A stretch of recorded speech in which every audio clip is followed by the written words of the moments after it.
ลูกทุ่งซ้ำคิดฮอดสาวพงคำสาวผู้ใส่สำเนื้อขาวไม่มอนอยู่บ้านพันใสไม่ติดมาหน้าทงทองหน้าทองสาวงามแก้มมองยังสุขสมปองทุกคนบ่หน้าคิดฮอดแก้วตาจึงถามเข้ามาว่าแม่นทะเลอยากขอมานั่งแย่สาวสีแพงไม่ทองน้องลา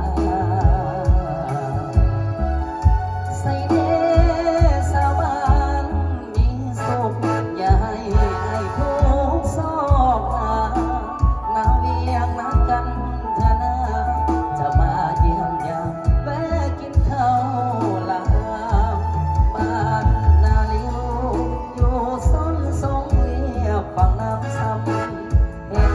สาวลงอาบน้ำให้ป้าสีขาวยามบ่าย